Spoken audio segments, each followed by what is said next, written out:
Tuhan tidak pernah mendatangkan kecelakaan. Tapi Tuhan mengizinkan kita diuji. Supaya kita mengerti seberapa murni hati kita mengasihi Tuhan. Apakah kita sungguh-sungguh punya iman? Iblis nantang Tuhan dan apa yang iblis sampaikan ini, itu benar. Karena kebanyakan kita cuma mau pujian tapi tidak mau ujian. Banyak dari kita mau berkatnya tapi tidak mau menghadapi tantangannya. Tuhan mengizinkan kita diuji tapi iblis yang mencobai. Di Alkitab ini dalam terjemahan bahasa Indonesia, kata yang dipakai itu pencobaan. Tapi sebenarnya di beberapa ayat dalam bahasa aslinya tuh digunakan dua kata. Temptation, yaitu pencobaan, dan test, ujian. Yang dari Tuhan, yang diizinkan Tuhan adalah ujian, test. Tapi yang dari iblis adalah temptation, pencobaan. Makanya Yesus mengajar kita dalam doa Bapa kami, jauhkanlah kami dari segala pencobaan. Artinya apa? Supaya iblis jangan sampai mencoba kita. Saya ingin kita uji hati kita sendiri. Ketika iman dan ketaatan kita diuji kepada Tuhan oleh iblis, ya, apakah kita benar-benar masih bersyukur sama Tuhan kalau doa kita nggak dijawab?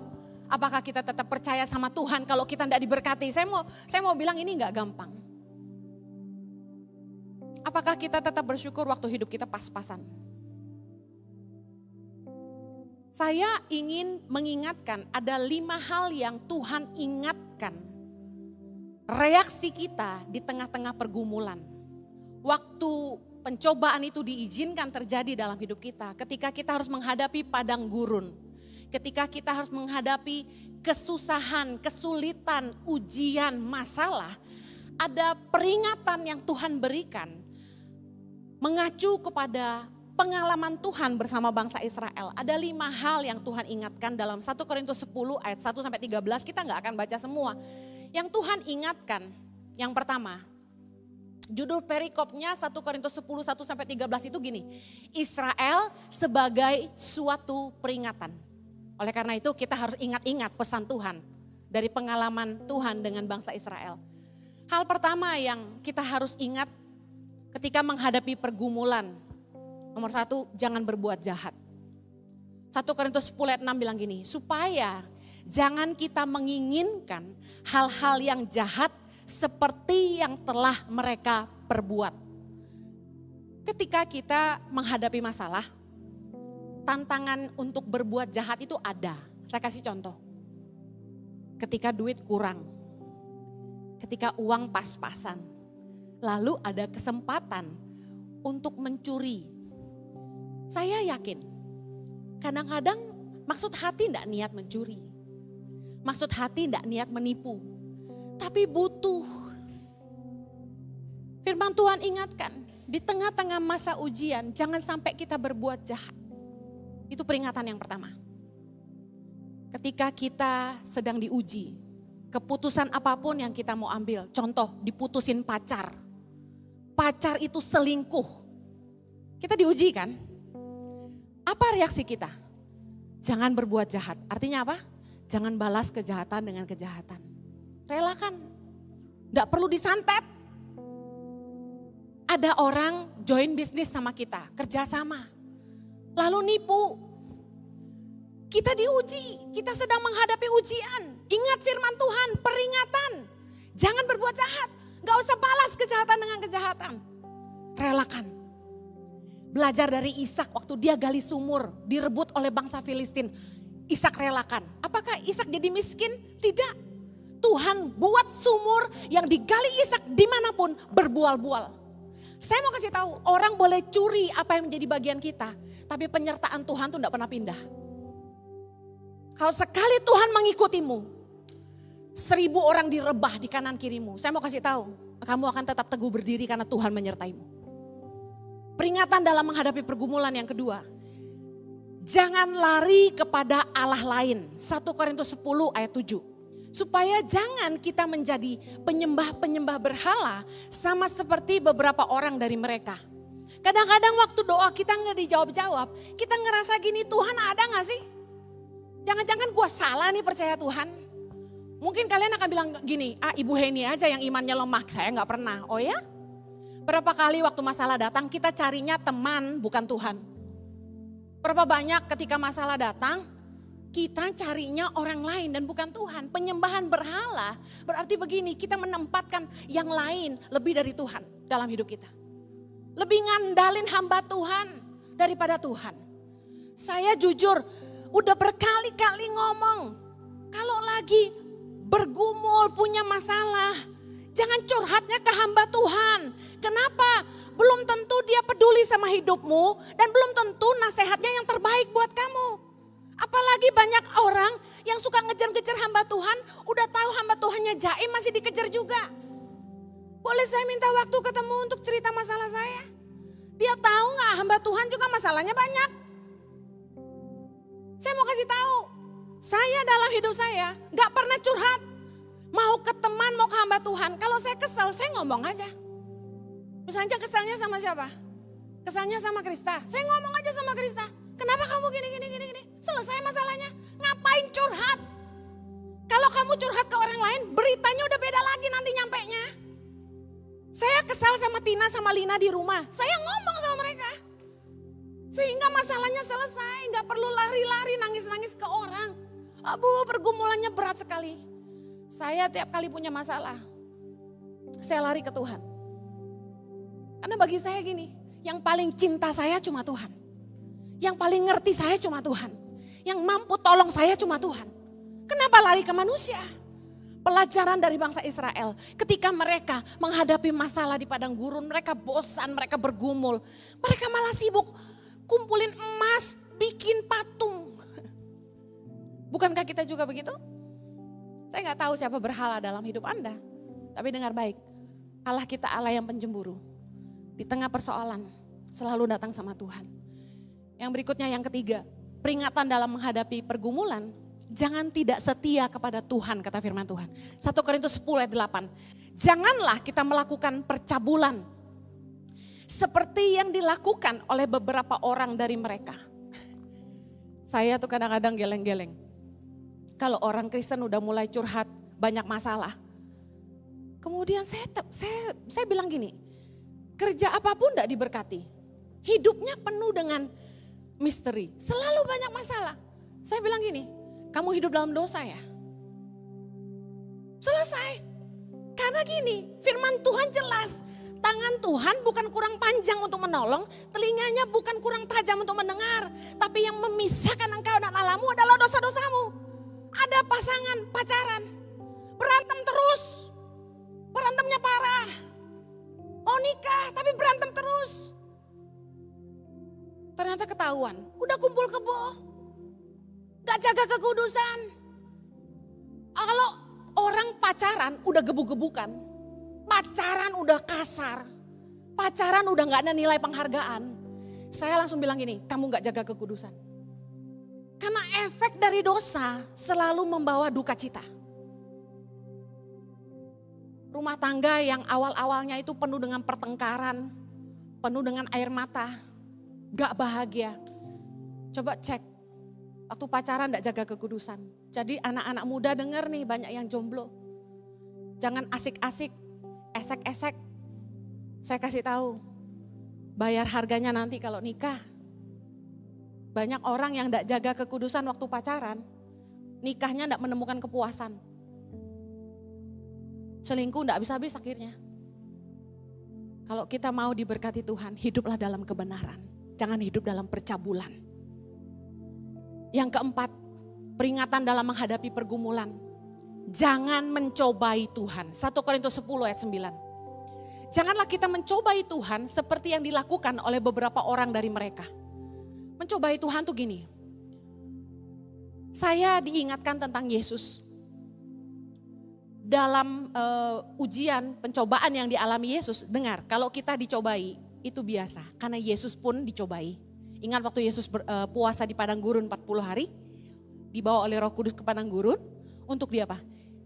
Dicobai oleh iblis, dibawa sama iblis ke 3 tempat. Ingat, salah satu pencobaan yang dilakukan oleh iblis kepada Yesus adalah Yesus dibawa ke atas bubungan bait Allah. Lalu Yesus disuruh terjun ke bawah dengan kata-kata gini, aku mendengar tentang engkau bahwa dia akan mengirimkan malaikatnya untuk menatang kakimu. Ayo terjun, pasti kamu selamat. Iblis tantang gitu. Saya mau kasih tahu gini, Yesus saya yakin punya ilmu terbang. Saya yakin kalaupun Yesus betul-betul terjun dari bubungan bait Allah, Yesus tidak akan celaka. Anda yang percaya angkat tangan sama saya. Kalau Yesus benar-benar terjun dari bubungan bait Allah. Apa sih yang sulit buat Yesus, benar gak? Cueh, ambil lu dari tanah, dibulet-bulet, masukin jadi mata. Yesus mau dijorokin dari tebing oleh orang banyak. Apa yang Yesus lakukan? Santai aja dia, jalan di tengah-tengah mereka, menghilang. Di tengah orang banyak Yesus hilang. Apalagi? Bagaimana? Jalan di atas air. Bayangin, Yesus bisa jalan di atas air, masa gak bisa terbang? Aduh, saya tuh berdoa karunia Yesus tuh turun ke saya gitu loh. Bisa jalan di atas air. Jadi kan saya gak usah belajar berenang. Kalau kita ke Papua, kita aman. Punya satu jurus Yesus saja jalan di atas air, saya bahagia sekali. Dengar baik, Yesus bisa ubah batu jadi roti, tapi Yesus gak lakukan. Menarik sekali ketika disuruh terjun dari bubungan bait Allah, Yesus bilang gini, jangan mencobai Tuhan Allahmu. Artinya gini, masalah tuh jangan dicari. Jangan sok jagoan iman. Orang Kristen zaman sekarang pakai kalung besar sekali. Saya mau kasih tahu, mau kalungmu sebesar apa bentuk salib, kalau kamu tidak jaga diri pasti kena COVID. Yakin enggak? Saya mau bilang, jangan tantang Tuhan.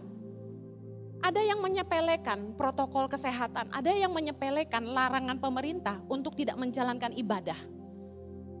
Tahu kan kecaman-kecapan orang-orang Kristen Farisi? Mana imanmu? Masa baru COVID aja udah gak ibadah? Cari Tuhan dong. Saya kasih kabar teman-teman. Ada yang berani pergi onsite khotbah. Kena corona. Jangan main-main. Jangan mencobai Tuhan. Ikuti aja aturan. Ada amin? Kalau kita lagi diuji, jangan malah mencobai.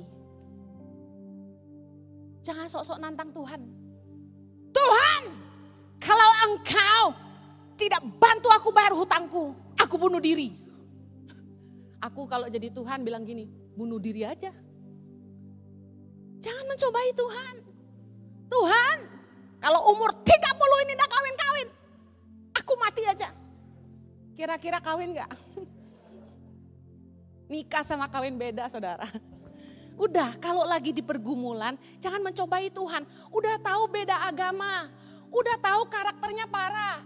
Udah tahu enggak kenal dalam-dalamnya. Udah tahu dia enggak punya kerja. Kamu nekat demi cinta. Jangan mencobai Tuhan.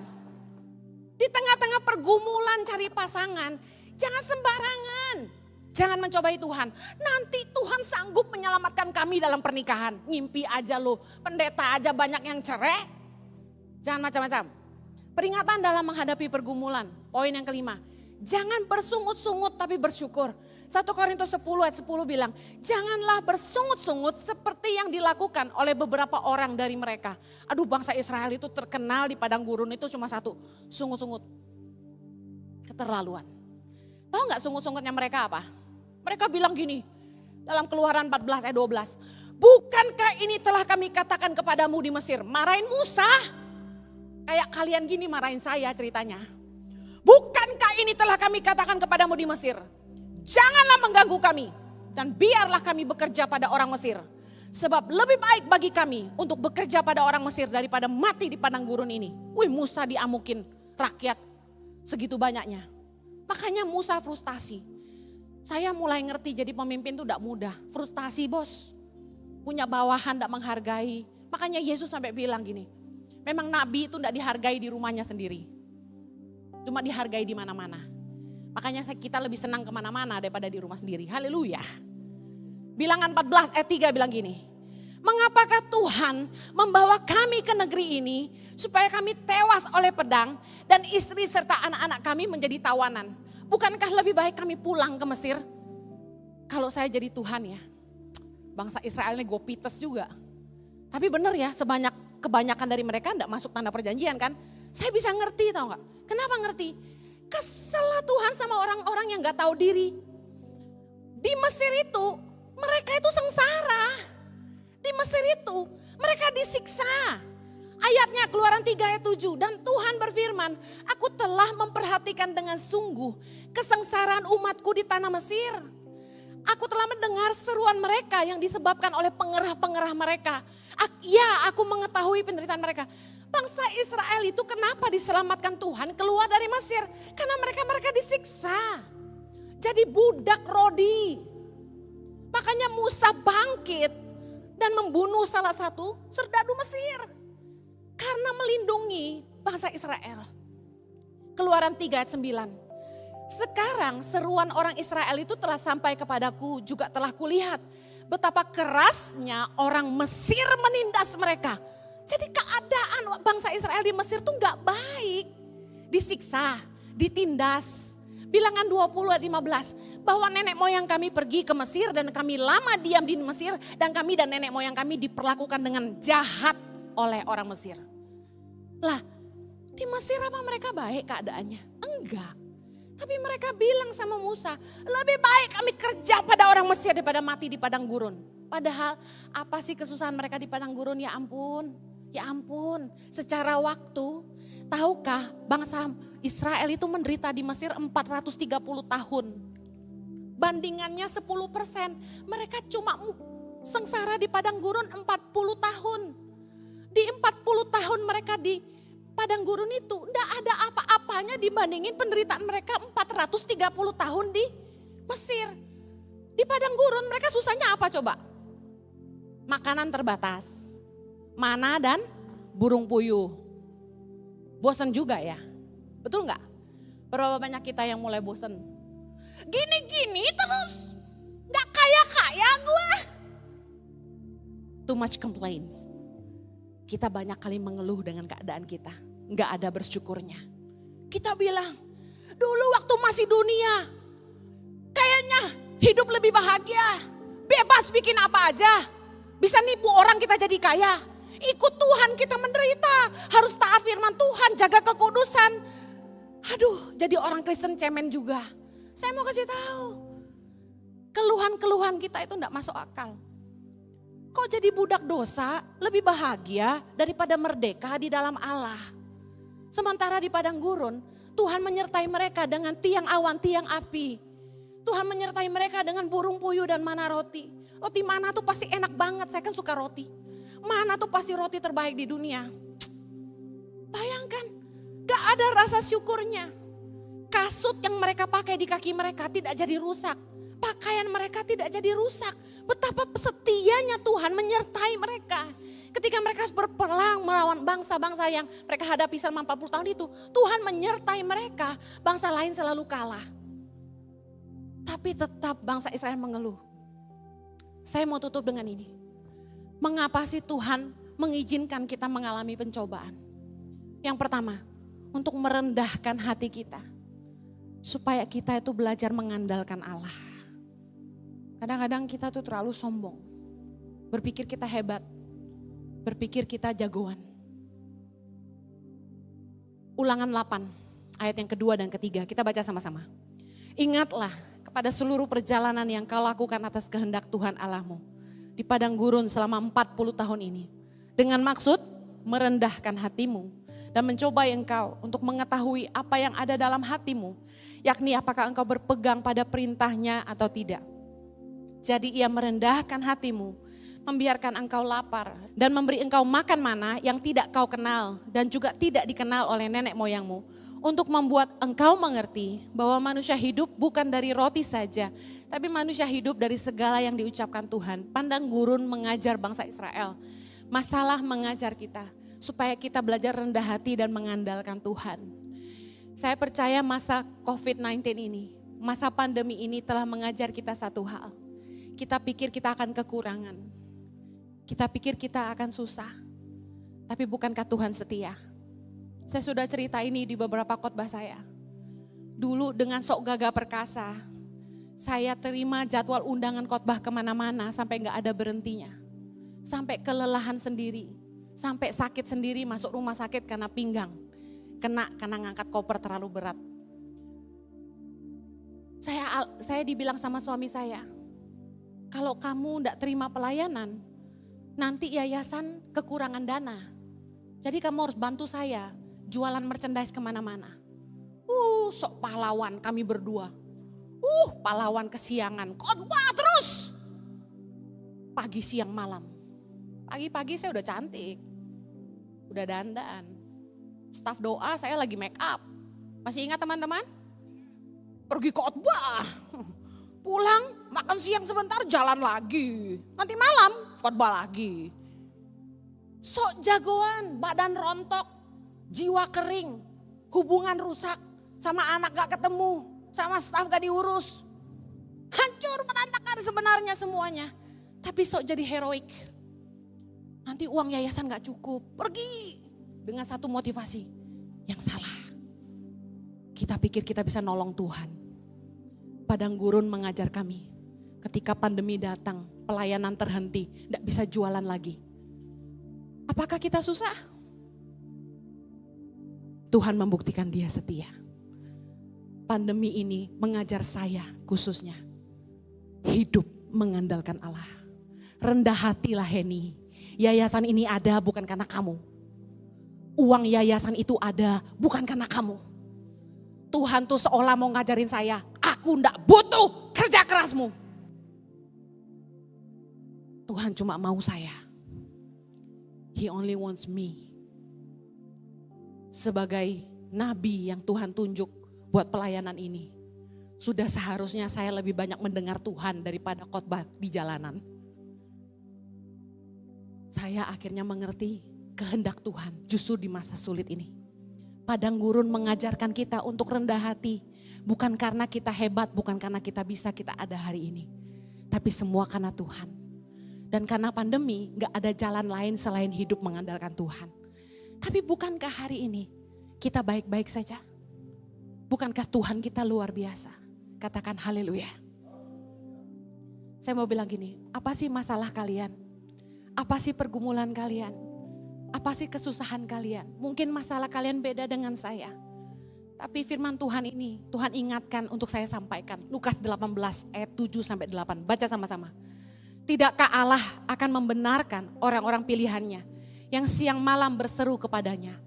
Dan adakah ia mengulur-ngulur waktu sebelum menolong mereka? Aku berkata kepadamu, ia akan segera membenarkan mereka. Akan tetapi jika anak manusia itu datang, apakah ia mendapati iman di bumi? Dengar baik, pencobaan itu cuma ujian kepada iman kita. Teruslah berharap sama Tuhan, jangan tidak setia. Yang kedua, mengapa Tuhan mengizinkan kita mengalami pencobaan? Untuk menguji ketaatan kita dan mengajar kita untuk hidup takut akan Allah. Ulangan 8 ayat yang kedua, bersama-sama baca. Ingatlah kepada seluruh perjalanan yang kau lakukan atas kehendak Tuhan Allahmu di padang gurun selama 40 tahun ini.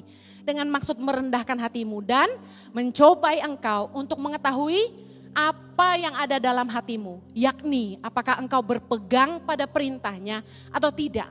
Maka haruslah engkau insyaf bahwa Tuhan Allahmu mengajari engkau seperti seorang mengajari anaknya. Oleh sebab itu haruslah engkau berpegang pada perintah Tuhan Allahmu dengan hidup menurut jalan yang ditunjukkannya dengan takut akan Dia. Kadang-kadang sebagai manusia kita tuh gak jujur sama hati sendiri. Bahkan kadang-kadang saking sibuknya kita gak pernah punya waktu untuk merefleksi diri dan menemukan isi hati kita yang sesungguhnya. Padang gurun, masa ujian membuat kita akhirnya ngerti ternyata hati saya begini. Dan menguji ketaatan kita, apakah kita sebenarnya hidup takut akan Tuhan. Dalam kesulitan apapun, jangan sampai ngambil keputusan yang tidak takut akan Tuhan. Pastikan kita tetap hidup di dalam kebenaran. Pergumulan, masalah dipakai Tuhan untuk membersihkan kita dari cara-cara hidup kita yang lama. Memulihkan cara berpikir kita, cara pandang kita, melucuti mentalitas budak dosa dari hidup kita. Bangsa Israel itu tinggal di Mesir 430 tahun. Tadi saya sudah katakan. Tuhan tahu bahwa gaya hidup orang Mesir, gaya hidup orang Mesir bicara soal gaya hidup dunia, itu melekat dalam hidup mereka. Dan bahkan mentalitas budak, mereka 430 tahun ditindas. Ada mentalitas budak yang melekat. Bicara soal apa? Mentalitas budak dosa melekat dalam hidup kita ketika kita hidup di dunia. Tuhan mengizinkan padang gurun datang dalam hidup kita. Pencobaan, masalah datang, ujian datang. Supaya apa? Merontokkan Mesir dari hidup kita. Merontokkan mentalitas budak. Mentalitas budak dosa.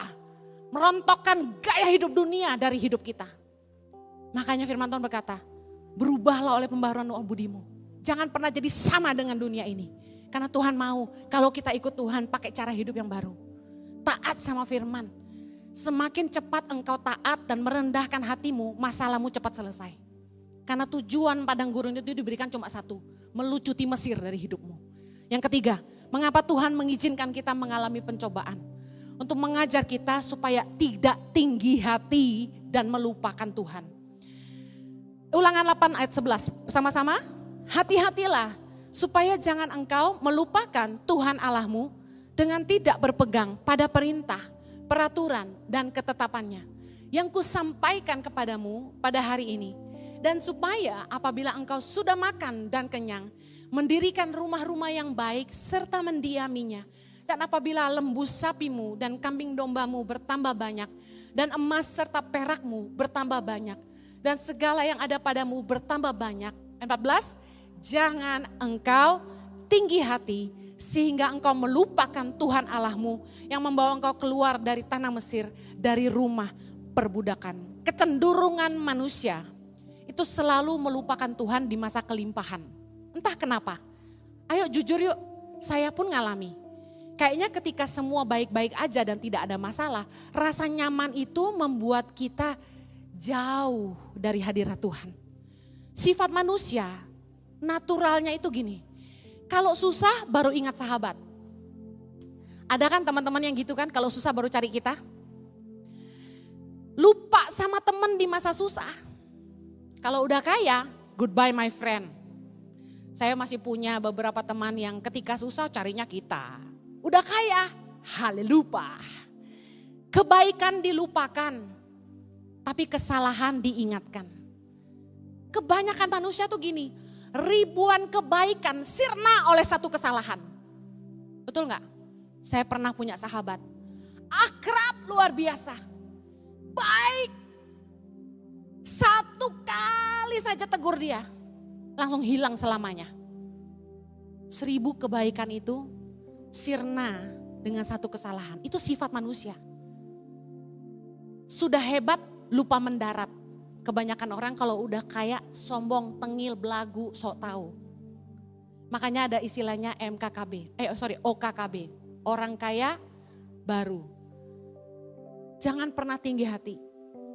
Ingat-ingatlah hari ini. Di saat kamu sedang melewati padang gurun, ketika kamu belum duduk di tempat yang bisa dikatakan nyaman dan semua serba berkelimpahan.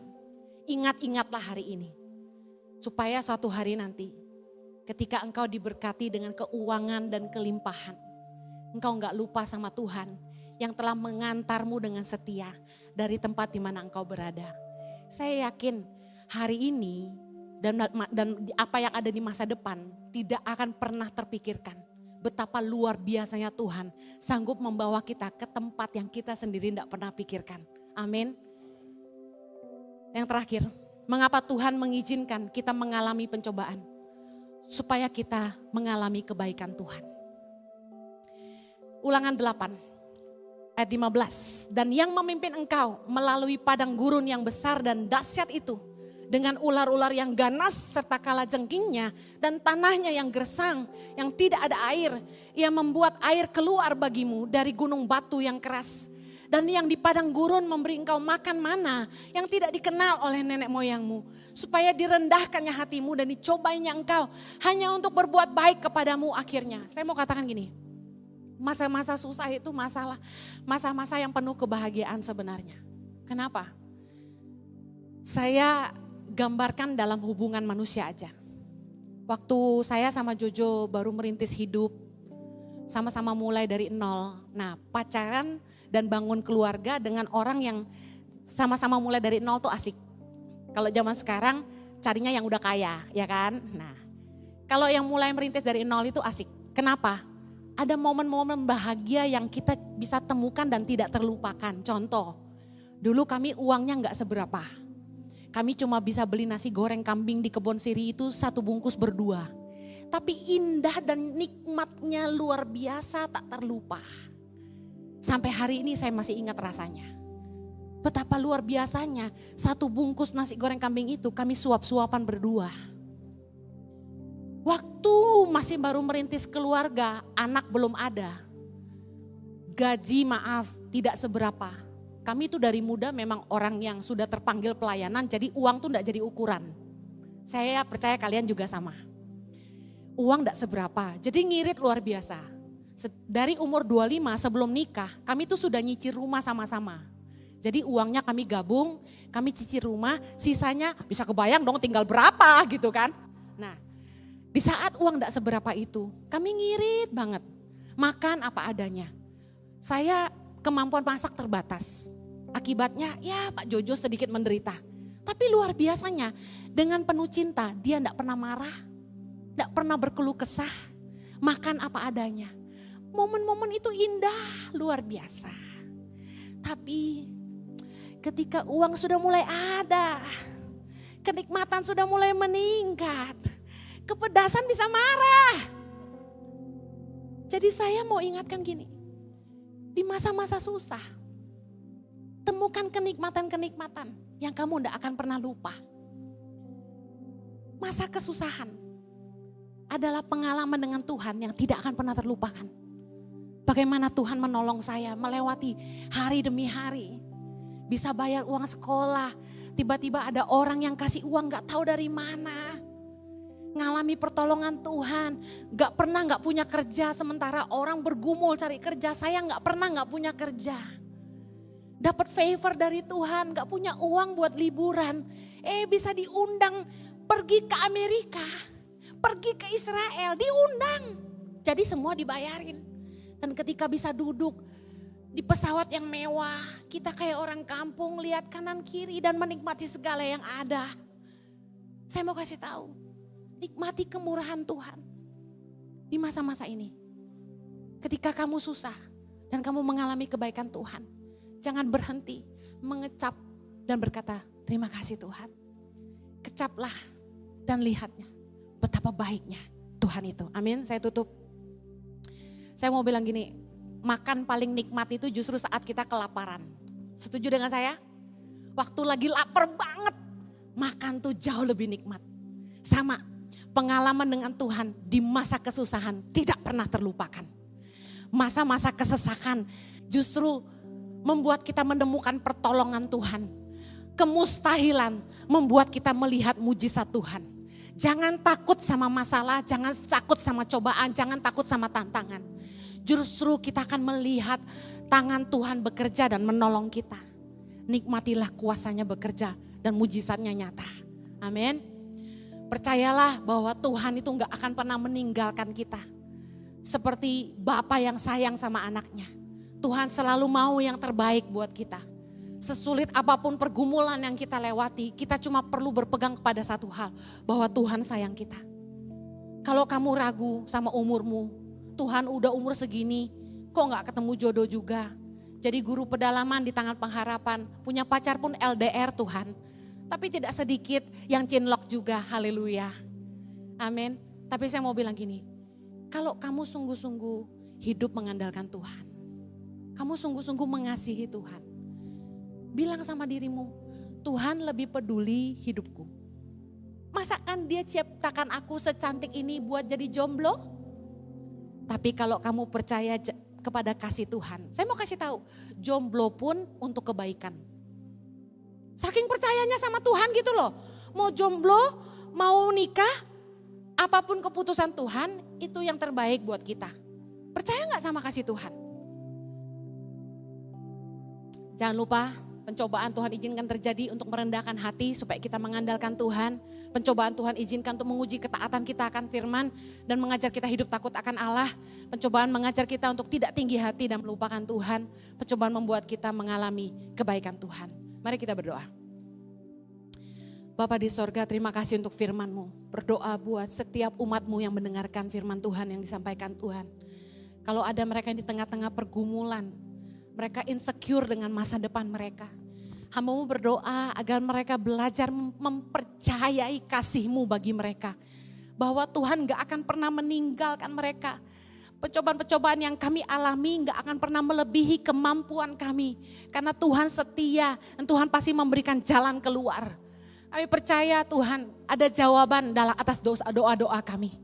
Tuhan, hamba-Mu berdoa, jagai anak-anak-Mu, jauhi dari kejatuhan. Jauhkan dari pengambilan keputusan yang salah. Biarlah mereka hidup dalam takut akan Tuhan. Biarlah bibir mereka selalu penuh dengan ucapan syukur kepada Allah. Terima kasih Tuhan. Hamba-Mu percaya Engkau telah menyediakan yang terbaik buat masa depan mereka. Demi nama Yesus kami berdoa. Amen.